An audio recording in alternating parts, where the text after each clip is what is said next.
Welcome to our investigation of standards. We all know them, we all begrudgingly try to follow them, we all unknowingly deal with standards every day that we teach. They are the benchmarks that measure your success as a teacher and your students' success as learners. Or do they?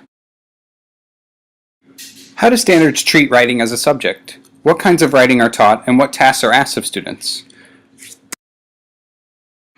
As the nation begins to incorporate the Common Core standards, we chose to look into Virginia English Standards of Learning compared with the Common Core standards. It is important to note that while the Common Core standards are starting to become more common across every state, Virginia has yet to adopt these standards. Virginia's Department of Education is attempting to incorporate the Common Core standards into their own standards of learning in hopes to surpass the expectations of the Common Core. The Common Core standards overlap with Virginia's English Standards of Learning, but are more specific and detailed as to what is expected of students throughout the year. Both sets of standards are rigorous and have high expectations for students to achieve. Virginia's writing standards for first grade students appear to be rather limiting, but have some interesting aspects. They begin with their own summary of the goals for the year. Some defining features in the summary include the infusion of reading and writing together. The standards also explicitly state students will write every day. Writing in grade 1 is a process of phonological building, learning the alphabetic principle, and memorizing sight words.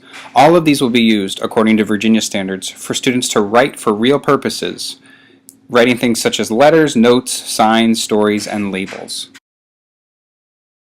After the short introduction, the standards are broken into 3 strands: print, communication, and technology. The print section focuses on the alphabetic principle, that all sounds in English have corresponding graphic representation. The essential skills it points out are things like pencil grip, basic sentence convictions, and knowledge of all lower and uppercase letters and their formations. The focus on handwriting is genuinely pushed in this section, something our reading in Graves' text would like to downplay. Virginia standards do focus heavily on handwriting, but call for explicit and direct instruction to form letters, something we believe many teachers do not implement, but simply assume students' motor skills will develop over time. The communication section has 7 subsections, but only 2 have to do with student ideas. From what we have studied in our course so far, one can see that the ideas are the most important aspect to early student writing. Allowing students to pick their own topics and write freely is invaluable to creating voice and confidence with young writers, as Emig and Graves both point out. This section deals more with the purpose of writing, in that writing is used for a variety of purposes like storytelling, informing others, labeling, making lists, and reporting. Much of the section, however, does not focus on these ideas, but rather on conventions again. Out of the 14 essential skills, only 2 of them regard ideas, while the rest are about conventions of capitalizations, spacing, and end marks. This section also shortly describes sharing work with others, but provides no essential guidelines for sharing work. As we have read in Dyson's work, sharing is essential for young writers to navigate their social worlds, as they use text to manipulate and make connections with others in their classroom world. The final technology section is vague.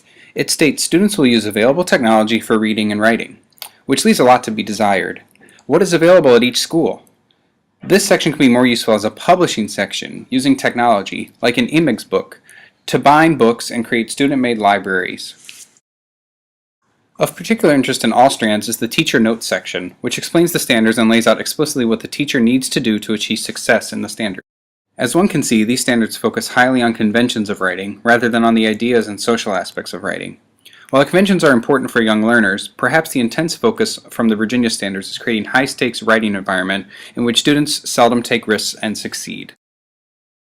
The goals of the Common Core initiative are for students to show independence, develop content knowledge, adjust communication depending on audience, task, purpose, and discipline, be active learners and listeners, value evidence and text, use technology to enhance writing and reading, and understand different cultures and perspectives.